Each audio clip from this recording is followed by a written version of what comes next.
உலகளவில் வறுமை குறைப்பில் ஐரோப்பிய நாடுகளை முந்திய தமிழ்நாடு மக்களை முதன்மைப்படுத்தும் நிர்வாகம் என எக்ஸ் வலைதள பக்கத்தில் திமுக ஆட்சி குறித்து முதலமைச்சர் மு க ஸ்டாலின் பெருமிதம்.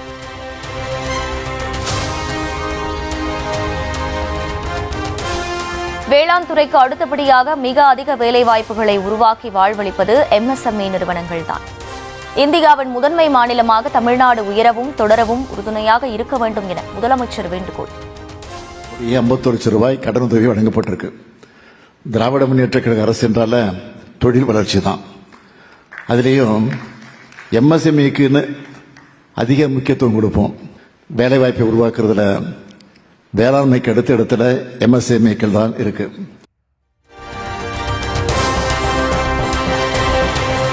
ஸ்ரீரங்கம் குன்னம் RK நகர் சட்டமன்ற தொகுதி திமுக நிர்வாகிகளுடன் முதலமைச்சர் மு க ஸ்டாலின் ஆலோசனை. இரவு 10 மணி வரை நடந்த கூட்டத்தில் நிர்வாகிகளின் செயல்பாடுகள், தேர்தல் பணிகள் குறித்து கேட்டறிந்தார். வரும் 24 மற்றும் 25 ஆகிய தேதிகளில் அதிமுக மாவட்ட செயலாளர்கள் மற்றும் பொறுப்பாளர்கள் கூட்டம். சட்டமன்ற தேர்தல் பூத் கமிட்டி பணிகள் தொடர்பாக எடப்பாடி பழனிசாமி தலைமையில் ஆலோசனை.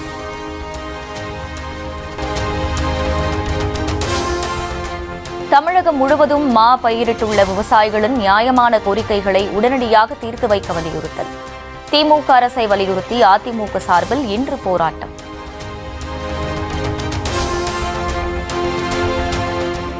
குடும்பத்தில் இருப்பவர்களுக்கு பதவி கொடுக்கிறோம் என்று அன்புமணி சொன்னது முரண்பாடான கருத்து.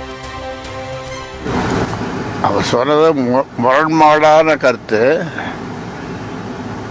இப்போ எல்லாம் உலக அளவில், இந்திய அளவில், மாநில அளவில் எல்லாம் குடும்பத்தில் எல்லாரும் பதவி கொடுத்துன்னு தான் இருக்காங்க. அன்புமணி நடைபயணம் செல்வது வரவேற்கத்தக்கது எனவும் ராமதாஸ் பேட்டி. அதே மாதிரி அன்புமணி அவர்கள் தொடர்ந்து இப்போ மாவட்டம் வாரியாக அந்த பொதுக்குழு கூட்டத்தை நடத்திட்டு இருக்காரு. அடுத்தது உங்களுடைய பிறந்த நாள் அன்னைக்கு நடைப்பயணம் போறதாகவும் சொல்லியிருக்காரு. சரி, நல்ல விஷயம் தானே.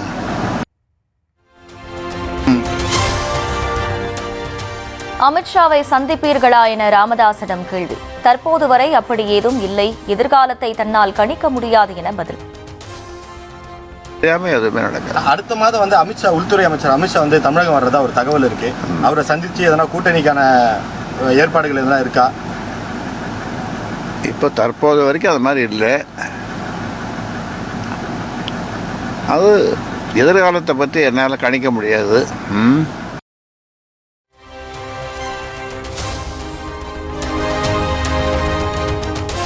பாமகவில் தலைவர் பதவி ஏற்றதில் இருந்து நிம்மதியே இல்லை. தர்மபுரியில் நடந்த சிறப்பு பொதுக்குழு கூட்டத்தில் அன்புமணி வேதனை. தெரியும். இன்னும் சொல்ல போனா, என்னைக்கு நான் தலைவர் பதவி ஏற்றணும் அன்னிலிருந்து எனக்கு மன நிம்மதி போயிடுச்சு. எனக்கு உலகாலமாக உங்களில் ஒருவனாக, உங்களில் அதாவது எப்படி சுதந்திரமாக நான் செயல்பட்டேன். நான் அந்த பொறுப்பு என்னைக்கு எடுத்தனோ அன்னையிலிருந்து எனக்கு மிகுந்த மன உளைச்சல். கிட்டத்தட்ட ஒரு 3 ஆண்டு காலமாக அதையெல்லாம் கடந்துதான் நான் வந்திருக்கின்றேன். பாமகவை பிளவுபடுத்த முயற்சிப்பதாக அன்புமணி மீண்டும் குற்றச்சாட்டு. திமுகவினரின் முயற்சி தோல்வியில்தான் முடியும் என ஆருடம். அதுதான் நடந்துட்டு இருக்குது. இப்போ அதான் நடந்துட்டு இருக்குது. திமுக நமக்கு நம்முடைய எப்படியாவது நமக்குள்ள குழப்பம் ஏற்படுத்தணும், பிரச்சனை உண்டாக்கணும். ஏன்னா அவங்களுக்கு ஜெயிக்கிறது வேற வழியே இல்லை. எதிர்கட்சிகளை கொஞ்சம் பிரச்சனை பண்ணி குழப்பி பிளவுபடுத்தி ஏதோ பண்ணணும்னு நினைச்சிட்டு இருக்கிறாங்க. அது ஒரு பொழுதும் நடக்க போவது கிடையாது.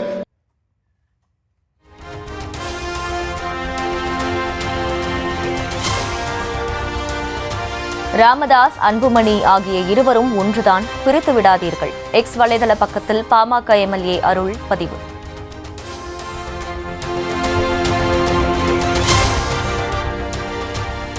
MLA அருளை தொடர்ந்து GK மணியும் விரைவிலேயே குணமடைய தீவிரமாக கூட்டு பிரார்த்தனை செய்ய வேண்டும்.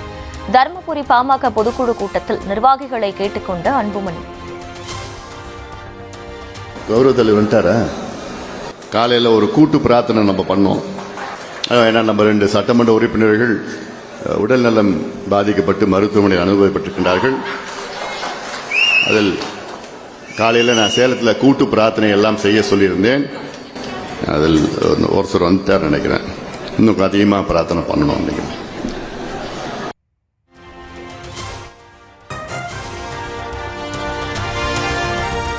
மதத்தின் பெயரால் மக்களை பிளவுபடுத்தவே முருகன் பெயரில் மாநாடு. விடுதலை சிறுத்தைகள் கட்சித் தலைவர் திருமாவளவன் வாதம் செய்யப்படவில்லை. மாநாட்டின் நோக்கத்தை அரசியல் ரீதியாகத்தான் புரிந்து கொள்ள முடியும். ஆகவே அரசியல் ரீதியாக நீண்டகால அனுபவத்தின் அடிப்படையில் அவர்கள் கடந்த காலங்களில் பிற மாநிலங்களில் எத்தகைய உத்திகளை கையாண்டிருக்கிறார்கள் என்பதையெல்லாம் கணக்கில் வைத்து தமிழ்நாட்டு மக்களை மதத்தின் பெயரால் பிளவுபடுத்த அவர்கள் சதி செய்கிறார்கள்.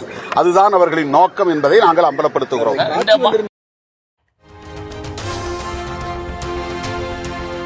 தமிழ்நாட்டிற்கும் பவன் கல்யாண் மற்றும் ஆதித்யநாத்திற்கும் என்ன சம்பந்தம் என ஆன்மீக மாநாடு விவகாரத்தில் அமைச்சர் சேகர் பாபு கேள்வி. இனத்தால், மதத்தால், மொழியால் பிளவுபடுத்துகின்ற சூழலை ஏற்படுத்துகின்ற ஒரு மாநாடு. ஆந்திராவில் இருக்கின்ற பவன் கல்யாணுக்கும் தமிழ்நாட்டிற்கும் என்ன சம்பந்தம்? உத்தரப்பிரதேசத்தில் இருக்கின்ற யோகிநாத்துக்கும் தமிழ்நாட்டுக்கும் என்ன சம்பந்தம்? வெளிமாநிலங்களில் இருந்து தமிழகத்திற்கு வேறு யாரும் வந்து முருகனை வணங்கக்கூடாதா என பாஜக மாநில தலைவர் நயினார் நாகேந்திரன் பதில் கேள்வி. ஆந்திராவில் இருந்து இங்க வந்து யாரும் சாமி கும்பிடக்கூடாதான்? குமரக்கடவுள் பக்தி ஏன்னா இந்த ஆட்சியில இருந்து ஆன்மீகத்தை காப்பாற்ற வேண்டிய ஒரு சூழ்நிலை இருக்கு.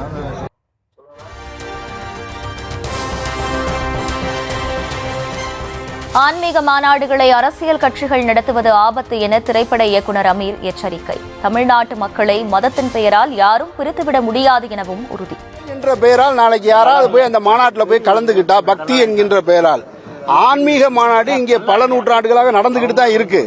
ஆனால் அந்த அரசியல் செய்யும் போது அரசியல் கட்சிகள் நடத்துறது தான் ஆபத்தானதுன்னு சொல்றது தான் எங்களுடைய நோக்கம். பொதுவாக மொத்தத்தில் நீங்க புரிஞ்சுக்க வேண்டியது, இங்கே கூடியிருக்கிற யாருமே முருகனுக்கு எதிரானவர்கள் அல்ல, முருகன் பெயரால் கலவரம் செய்ய துடிக்கின்ற சங்கிகளுக்கு எதிரானவர்கள் என்பதை புரிந்து கொள்ளுங்கள். கர்நாடக அணைகளில் இருந்து அதிகப்படியான நீர் திறந்துவிடப்படுவதால் ஒகேனக்கல் காவிரி ஆற்றுக்கு தொடர்ந்து அதிகரிக்கும் நீர்வரத்து. காலை நிலவரப்படி 10,000 கன அடி நீர் வந்து கொண்டிருக்கிறது.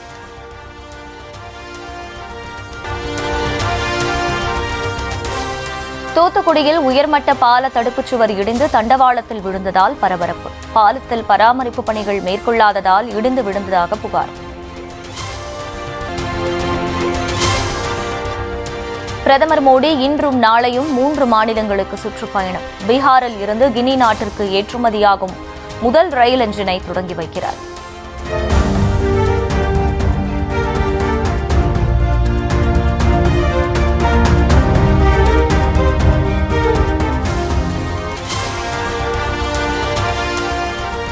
மத்திய அமைச்சரும் மேற்கு வங்க பாஜக தலைவருமான சுகந்தா மஜும்தார் மீது கற்கள் மற்றும் காலணிகள் வீசப்பட்டதால் பரபரப்பு.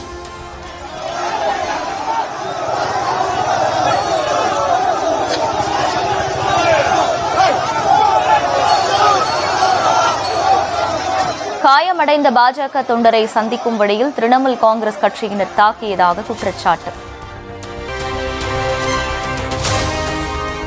குஜராத் மாநிலத்தின் பல்வேறு இடங்களில் வெளுத்து வாங்கிய கனமழையால் வெள்ளம். கனமழை மற்றும் வெள்ளத்தில் சிக்கி 27 பேர் பரிதாபமாக உயிரிழப்பு.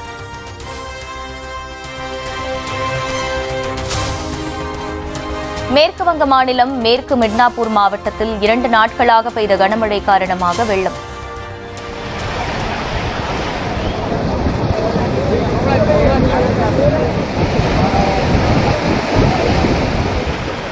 சாலைகள், பாலங்கள் அடித்துச் செல்லப்பட்டதோடு பல கிராமங்களையும் தண்ணீர் சூழ்ந்ததால் இயல்பு வாழ்க்கை பாதிப்பு.